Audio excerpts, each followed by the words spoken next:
विधानसभा चुनावों के मद्देनजर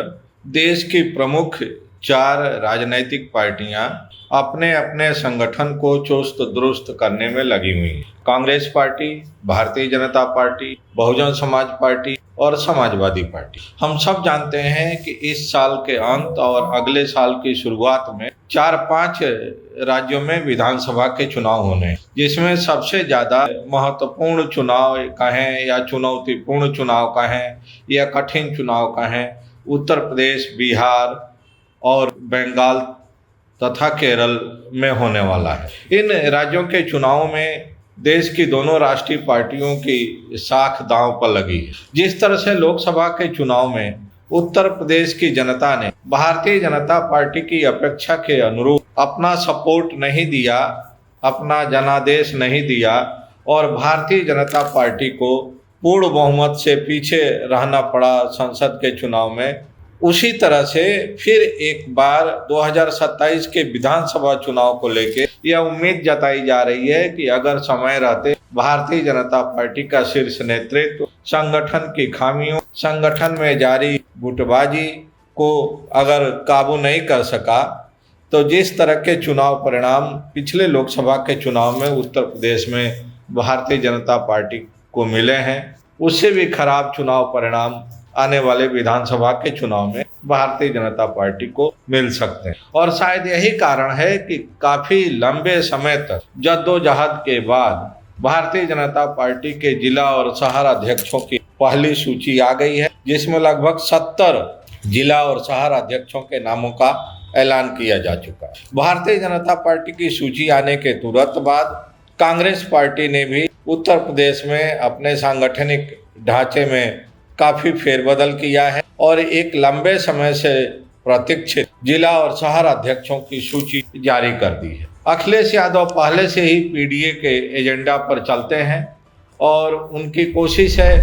कि जिस पीडीए के एजेंडा को लेके उन्होंने लोकसभा के चुनाव में ऐतिहासिक कामयाबी हासिल की है उत्तर प्रदेश में, उसी एजेंडा को आगे बढ़ाया जाए। और शायद यही कारण है कि समाजवादी पार्टी भी अपने संगठन में पिछड़े, दलित और अल्पसंख्यक का जो फार्मूला है उसको ज़्यादा प्रमुखता से लागू करने जा रही है और पिछड़े, दलित और अल्पसंख्यक समाज के लोगों को अपने संगठन में समायोजित करने जा रही है। बहुजन समाज पार्टी की तरफ से भी जिस तरह के करेक्टिव मेजर्स लिए जा रहे हैं वह जग जाहिर है। मायावती ने अपने कमजोर पड़े संगठन को फिर से जान फूंकने के लिए अपने सगे संबंधियों को भी पार्टी से बाहर का रास्ता दिखा दिया है, उनको महत्वपूर्ण पदों से हटा दिया है और उन्होंने एक बार फिर ऐलान किया है कि बीएसपी में उसी को महत्वपूर्ण जिम्मेदारी मिलेगी, उसी को आगे बढ़ने का मौका मिलेगा जो बीएसपी का मिशन, काशीराम के मिशन के लिए समर्पित होगा, बीएसपी और काशीराम के लिए प्रतिबद्ध होगा और बीएसपी और काशीराम के सिद्धांतों पर चलते हुए संगठन को मजबूत करने की कोशिश करेगा। उन्होंने एक बार फिर साफ कर दिया है कि उनके जीवन का लक्ष्य भाई भतीजावाद नहीं है, उनके जीवन का लक्ष्य परिवारवाद नहीं। जबकि हम सब को याद है कि पिछले कुछ साल से मायावती लगातार पहले अपने भाई और फिर अपने भतीजे पर ज़्यादा डिपेंडेंट हो गई थी और उन्होंने एक बार तो अपने राजनीतिक उत्तराधिकारी का ऐलान भी कर दिया था। उन्होंने साफ कर दिया था कि उनका राजनीतिक उत्तराधिकारी उनका भतीजा होगा, लेकिन यह ऐलान कुछ ही दिन चला और इस ऐलान के बाद जिस तरह से पार्टी में बिखराव की स्थिति पैदा हुई और भाई भतीजावाद के चलते सबसे पहले उन्होंने अपने भतीजे को दायित्वों से मुक्त किया, फिर अपने भतीजे के ससुर को दायित्वों से मुक्त किया और फिर अपने भाई को भी दायित्वों से मुक्त किया, कई महत्वपूर्ण पदों से अपने भाई को भी हटा दिया। तो ये जो मायावती की डैमेज कंट्रोल एक्सरसाइज चल रही है उसके आधार पर कहा जा रहा है कि उनकी भी कोशिश 2027 के विधानसभा चुनाव में उत्तर प्रदेश में अपनी मजबूत स्थिति की वापसी करना है और इसके साथ ही बाकी राज्यों में जहाँ जहाँ चुनाव हो रहे हैं वहाँ पर बीएसपी का जो मूवमेंट था, बीएसपी का जो मिशन था, उसको आगे बढ़ाना है। लेकिन सबसे दिलचस्प नज़ारा है वह भारतीय जनता पार्टी और कांग्रेस पार्टी की। आज मैं अपने इस राजनीतिक विश्लेषण में इन दोनों राष्ट्रीय दलों के जो सामने चुनौतियां हैं और इनके जो आगे की पॉलिटिकल स्ट्रेटजी है उस पर विस्तार से चर्चा करेंगे। शुरुआत करते हैं कांग्रेस पार्टी से। हम सबको याद है कि कांग्रेस पार्टी लगभग 5 दशक तक देश की सत्ता में रही, देश के अलग अलग राज्यों में भी सत्ता में रही। लेकिन धीरे धीरे जब कांग्रेस पार्टी अम्ब्रेला पॉलिटिक्स से दूर होती गई तो उसके वोट बैंक को, उसके जनाधार को अलग अलग राज्यों में क्षेत्रीय दलों ने उस पर कब्जा कर लिया। उदाहरण के तौर पर उत्तर प्रदेश में कांग्रेस पार्टी का जो ट्रेडिशनल वोट बैंक था वो 3 दलों में विभाजित हो गया। उसके अगड़ी जात के वोटर भारतीय जनता पार्टी में चले गए, पिछड़ी जात के लोग और खासतौर से अल्पसंख्यक समाज के लोग समाजवादी पार्टी के साथ चले गए और दलित समाज के लोग बीएसपी के साथ चले गए। नतीजा ये हुआ कि कांग्रेस पार्टी पिछले 2.5 दशक से उत्तर प्रदेश की सत्ता से बाहर है और आज उत्तर प्रदेश की विधानसभा में भी बमुश्किल से उसके 2 सदस्य हैं। और यही स्थिति बहुजन समाज पार्टी की भी, जो बहुजन समाज पार्टी उत्तर प्रदेश में अपने दम पर पूर्ण बहुमत की सरकार बनाई थी, आज उस पार्टी का उत्तर प्रदेश की विधानसभा में एक विधायक है और वह विधायक भी अपने दम पर है। कहा जा रहा है कि उस विधायक की जीत का श्रेय बीएसपी से ज्यादा उसके अपने पॉलिटिकल मैनेजमेंट, अपने आर्थिक संसाधनों को देना चाहिए। और आज भी उस विधायक के साथ का राज्य के सभी दलों से बहुत अच्छा संबंध है। अब आते हैं भारतीय जनता पार्टी के साथ। भारतीय जनता पार्टी जो लगातार उत्तर प्रदेश में शानदार परफॉर्मेंस देती रही, शानदार कामयाबी मिलती रही एक के बाद एक हुए चुनाव में, आखिर क्या वजह रहा कि लोकसभा के चुनाव में भारतीय जनता पार्टी को उत्तर प्रदेश से वह शानदार कामयाबी नहीं मिली जो शानदार कामयाबी 2014-2019 के चुनाव में भारतीय जनता पार्टी को उत्तर प्रदेश से मिली थी। कहने के लिए तो ये दावा किया जा रहा है कि डबल इंजन की सरकार उत्तर प्रदेश में बहुत अच्छी तरह काम कर रही है। उत्तर प्रदेश की जनता डबल इंजन की सरकार के फैसलों से बहुत खुश है। विकास से लेके विरासत, कानून व्यवस्था से लेके और तमाम तरह के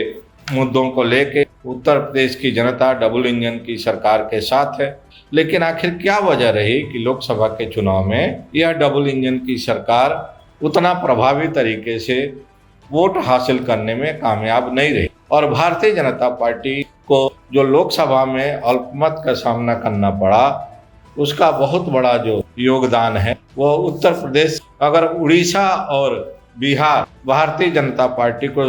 मजबूती से साथ नहीं दिया होता तो शायद 240 सीटों तक पहुंचना भी भारतीय जनता पार्टी के लिए मुश्किल होता, जो भारतीय जनता पार्टी 400 पार का नारा दे रही थी पिछले लोकसभा के चुनाव। तो इसके पीछे जो बुनियादी कारण है उसको समझना बहुत जरूरी है। भारतीय जनता पार्टी जब सत्ता में आई थी तो उस सत्ता में वापसी का सबसे बड़ा कारण